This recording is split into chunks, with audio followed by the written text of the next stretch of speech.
الله الرحمن الرحيم kulanti wanaagsan daawadayaal haatan oo kula hadlayo saacada bariga Afrika gaar ahaan dalkeena Soomaaliya waa 1:40 minute maxaa soo kordhay hotelkii la galay Hayaat mid haleega qoro weerarka caawa shabaabku ka geysteen hotel Hayaat waa ka micno iyo mug weyn yahay weeraradii hore marka loo fiirsho qaabka looga soo shaqeeyay laamaha amniga qaabkay uga qayb qaateen noocyada hubka ee raggaas ay wataan wax badan baa salag leh oo maxaa dhacay in isweydiinaysa laga yaabaa waliba hadaan ku iraa ka waran beel gaar ah ayaa la weeraray inkastoo Soomaalidu halka caawid ku geeriyootay Soomaali badan ilaahay jannadii firdaws ha geeyay haddana beel gaar ah ayaa caawa qasaaro badan loo geystay in ka badan inta kale oo halkoodii loogu duulay oo hotelka iyaga lahaa oo siyaasiyiintoodii waxgaradkoodii target laga dhigtay waayahay intaan faahfaahintaas gelin wararkii ugu dambeeyay sidaan haday ku kala tagnay ciidamada Alf Group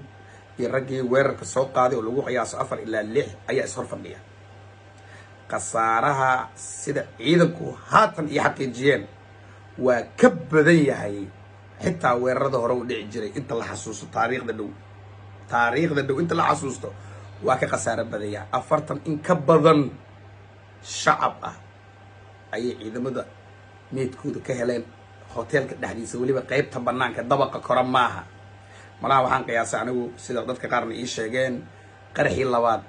maadaama qarxii koowaad ay maqleen qarxii labaad inay ka cararaan hotelkii rabeen baabuurkii qaraxa ay halkaas kula kulmeen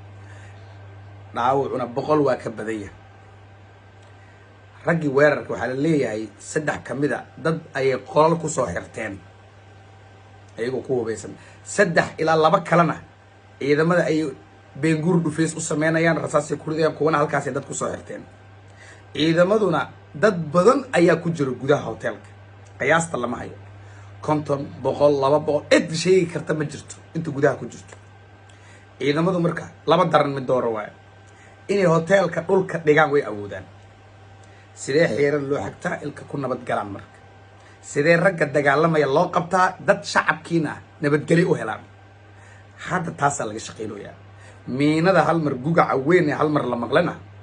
wax kale maaha waa ciidanka oo qoladan meel ay ku sheekeysanayeen miina ku xiray maca salaam darbigii dhum ku dumay inkastoo wali rasaas xoogan ay socoto hadii macquul ay tahay hataa 1 ilaa 2 dhimato mooyee kulay raggu waa rasaastu weeridayna xilligan hadda shaashada adiga daawanaysan waay wararkii ugu dambeeyay qaraxyadaas kulay warbaahinta kala ka daawan doonta laakiin hotelka la weeraray soo dhawaada nimayow anigu waxaan qabaa fahad inkastoo siyaasad ahaan laga guuleystay wali waa nool yahay iyo raggii la halmaalay maxaa tusaale kugu filan maxaa ku qancaysaa hotelka caawa la weeraray Hayaat horta waa hotel murusada uu leeyahay qabiilka jufada liiraa murusade ee la dheerayaasha hawiye ayaa iska leh caawa ragga halkaas ku geeriyooday hadda inta la haayo murusada ugu badan siyaasiyiintooda waxgaradkooda nabadoonadooda ganacsatadooda ayaa halkaas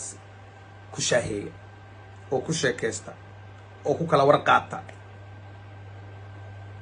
in iyaga si toos loo soo taargado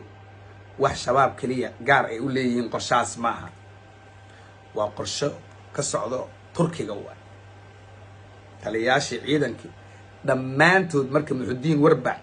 iyo Mahad Korow caawa la dhaawacay labadaas marka laga reebo inta kale faadi ka marqaatan ilaa hadda ilan hel ka qaad ma jirto farxan qarool iyo hel ka qaad farxan qarool kaliya waa shakhsiya 6,000 oo farxan qarool taliyaal marka ah hel cid ka qaad mujidan maya hadii qoladan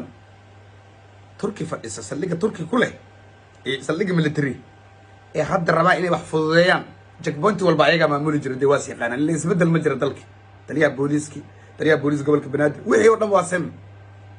marka in Istanbul amar laga dhiibi karo oo baabuurkaas marsi cid la hadli karta ma jirto meeshaas marsi yaa diiday taliyaasha ciidanka in degdeg loo bedelo waliba kuwa dambiilayaasha ah la soo qabtaan qabaanay dambiilayaal dadka caanka ah taliyaasha ciidanka caanka kaliya maaha taliyayaal degmooyin iyo saldhig iyo meel walba oo waxaa jira shaqadan ka shaqaysta oo ku jira marka waxaan rabaa marka la isku daro in reer gaara la weeraray marka la isku daro in ciidankii kuwii daacad u ah xasan sheekh maxamuud sida mahad karow